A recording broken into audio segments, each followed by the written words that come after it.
On February 3, 2021, 22-year-old Jason Delmont walked into the elevator of the Briarwood complex in Portland, Oregon. He had just finished his late-night shift. He looked exhausted. He pressed the button for floor 7 and rubbed his eyes. The camera caught everything. The elevator doors began to close, smoothly, quietly, until something triggered the sensor and made them reopen. Jason frowned. No one was there. He stepped back, looked into the hallway, waited a moment, then shrugged and pressed floor 7 again. This time, the doors closed fully. The elevator began to rise. Halfway between floors, the lights flickered. Jason looked up, not scared, just annoyed. Old building, old wiring. But at 11:07 p.m., the camera caught Jason suddenly turning to his left, toward the corner of the elevator where no one was standing. His expression changed from tired to confused to something else. Fear. Pure, silent fear. This was the last recorded moment before everything went wrong. At 11:08 p.m., the elevator stopped unexpectedly on floor 4. Jason never pressed that button. The doors slid open to an empty hallway. No lights on. No sound. Just a long stretch of dark corridor leading into nothing. Jason leaned forward, confused. Then, the camera glitched. For a single second, exactly one frame, the elevator lights flashed white, as if someone had walked past the sensor. But there was no one. Jason stepped backward, away from the door. His breathing shifted, not panicked, but alert, like he suddenly felt he was not alone. He reached toward the control panel to hit close door. His finger never touched the button. The elevator doors began closing on their own. Slow, smooth. But before they sealed, the camera captured something standing at the very edge of the hallway. A shape, human-sized, still, barely visible. Not walking, not moving, just standing, too close to the elevator frame. Jason jerked back as the doors snapped shut. When investigators later reviewed the footage, they slowed down the final half-second before the elevator doors closed. At normal speed, the hallway looked empty. At 10% speed, the truth appeared. A figure, tall, thin, with its head slightly bent, stood in the darkness behind the doorframe. Not fully visible, just a silhouette where no person should have been. But the worst part wasn't the figure. It was its movement. On frame 14, the silhouette stood still. On frame 15, its head tilted sharply toward the camera, in an angle no human neck moves. Jason didn't see it. He only reacted to the sudden shift of air behind him, a soft, low sound the elevator microphone barely caught. A breath. Not his. At 11:08:32 p.m., the elevator doors shut completely. Jason exhaled in relief, thinking he was safe. He pressed floor 7 again. The elevator began moving upward, and that's when investigators noticed one more impossible detail. Another head, low to the floor, peeked into frame from the bottom corner of the hallway just before the doors sealed shut. Something had been crawling toward the elevator. At 11:08:33 p.m., the elevator indicators showed the car rising to floor 7. But the building logs showed something impossible. The elevator never moved. It stayed frozen between floors 4 and 5 for the next 3 minutes. Yet the footage clearly showed Jason standing upright, holding the handrail, feeling the elevator shifting upward. The investigators slowed the footage again. On the far right wall, the metal panel vibrated softly. Just a tremble, like something was pressing against it from inside the shaft. Jason looked at the wall, confused. He leaned closer, and a faint tapping sound echoed through the elevator. 1 tap. Pause. 2 taps. Jason stepped backward as the lights flickered again. He whispered, "Hello?" No response. Only the second tap, closer this time. The footage shook for a single frame, as if something hit the elevator door from the other side. But the hallway camera showed nothing. Jason wasn't rising. He wasn't moving. He was stuck with something in the shaft. At 11:09 p.m., Jason pulled out his phone and opened the dial screen. He tried calling the front desk. The call failed instantly. Not no signal, but call blocked. Investigators later discovered the building had no system capable of blocking calls. Jason tried again, failed. He lowered the phone and stared at the metal panel that kept vibrating in a slow rhythm. The tapping began again, this time faster. 4 taps. Pause. 3 taps. Jason whispered, "Is someone there?" The mic picked up a soft scraping sound, like nails dragging down steel. Jason staggered backward and slammed the emergency button. Nothing happened. Then the elevator lights went out. Complete darkness. 6 seconds later, the backup lights flickered on. Jason was in the same spot. But the camera recorded something new. A long, thin shadow stood behind him for a single frame, then vanished. When investigators reviewed the blackout footage, they found a strange pattern. During the 6 seconds of darkness, the camera captured not 6 seconds, but 24, 4 times the duration. As if time inside the elevator slowed down or stretched. Within that extended footage, a blurry outline moved across the back wall. Too tall, too narrow, too distorted. It slid along the wall like a shadow without a source. Jason didn't notice. He kept pressing buttons, trying to force the elevator upward. Then the footage froze.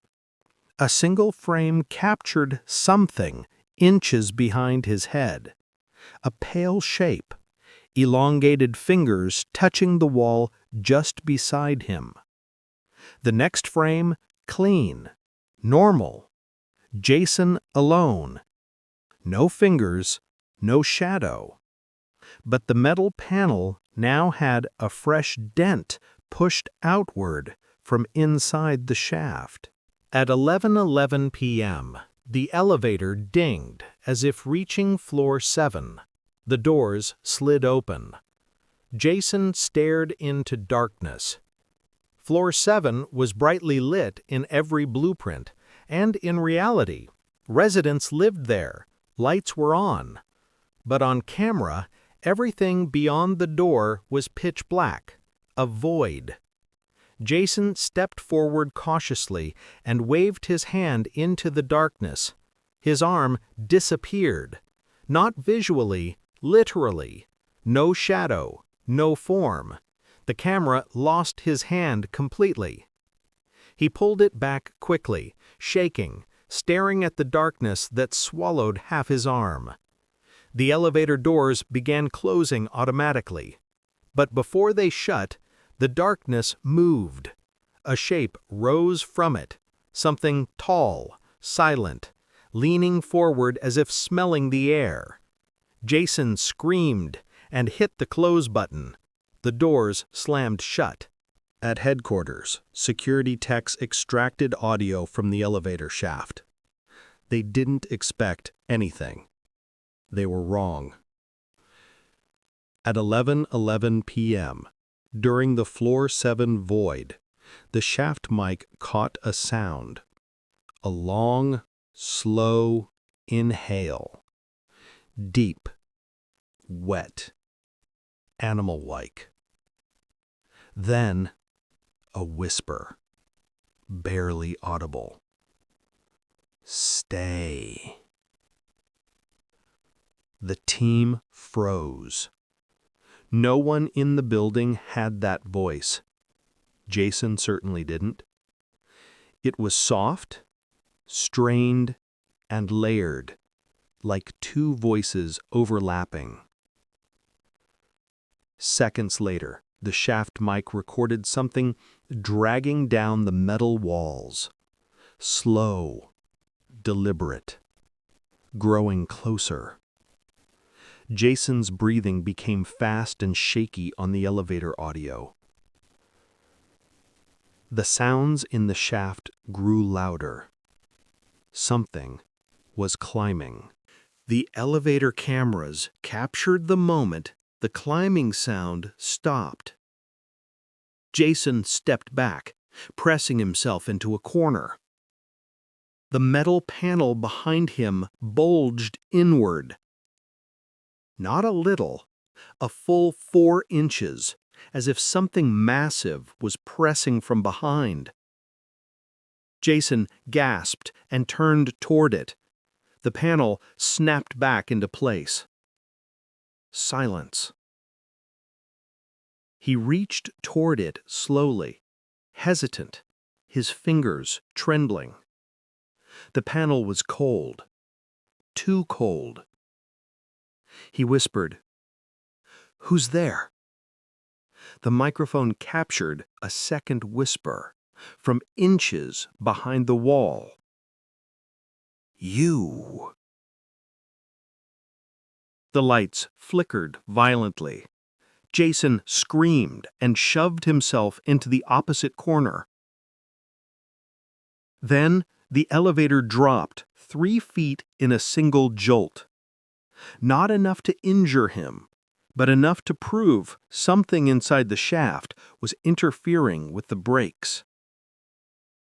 At 11:12 p.m., the elevator began moving downward without input. Not smoothly, in small, sharp jerks. Jason slammed the controls, mashing every button. Nothing changed. As the elevator descended, the camera recorded something horrific. The ceiling vent above Jason's head shifted. Once, twice, then slowly unscrewed itself from the inside. Jason looked up. His eyes widened. 2 long fingers slipped through the vent slats. Thin, pale, jointed wrong. Then a third. Jason screamed and dove to the opposite corner. The camera flickered, 1 black frame, then returned. The vent was closed. No fingers, no movement, no sound, but the elevator was descending faster. At 11:13 p.m., the elevator stopped.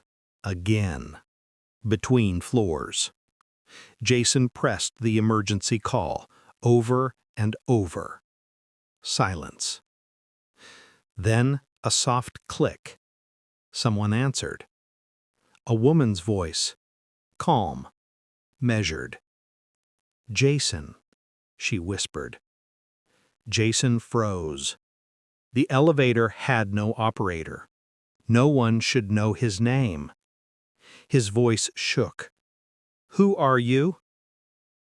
The woman whispered, "Don't move. It's behind you." Jason's entire body stiffened. He turned slowly.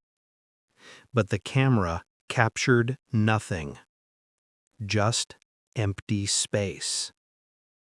The voice continued, "I'm sorry." Then the line cut. At 11:14 p.m., the elevator doors opened again, but not to a real floor. Blueprints showed no level between floors 3 and 4, yet the doors opened into a concrete hallway with no lights, no signs, no wiring. A floor that shouldn't exist. Jason hesitated. The hallway was cold, still, silent. The camera caught faint movement at the edge of the darkness. A slow shift, a tall outline. Jason backed away. The doors began closing. Something rushed forward. A hand, long, pale, slammed into the doorway. But the camera recorded no body attached to it. Just a hand, floating, clawing inward. Jason screamed and kicked the door panel. The doors shut on the hand, and it vanished. At 11:15 p.m., the elevator shot upward at an impossible speed. Jason slammed against the wall, crying out. The light strobed, the camera shook. Then, silence.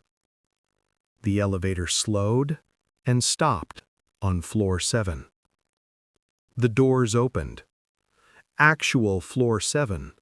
Bright. Normal. Jason stumbled out, breathing hard. The hallway camera captured his last recorded steps. He moved slowly, like he was listening for something behind him. Then, he froze. His head turned sharply as if someone whispered his name from inches away. He stepped back toward the elevator, leaned in, and whispered, "Is that you?" Something in the elevator pulled him inside. The camera glitched, and Jason was gone. Security arrived 4 minutes later. They found the elevator on floor 7. Doors open, lights steady, everything normal. Empty. Jason was nowhere. But the shaft mic captured the last sound before the elevator powered down. A slow, deliberate breath, followed by a whisper. "Stay."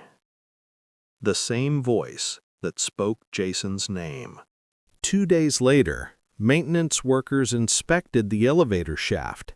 Halfway down, they found scratch marks, fresh, long, as if something had climbed downward, pulling Jason with it.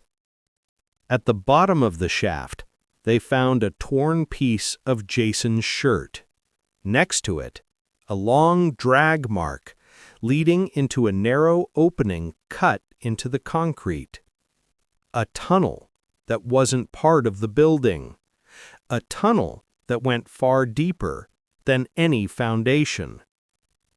It was sealed the next morning. Jason Delmont has never been found, and the elevator was shut down permanently. But sometimes, late at night, residents report hearing tapping from behind the metal panel. 1 tap, pause, 2 taps. The same pattern Jason heard right before he disappeared.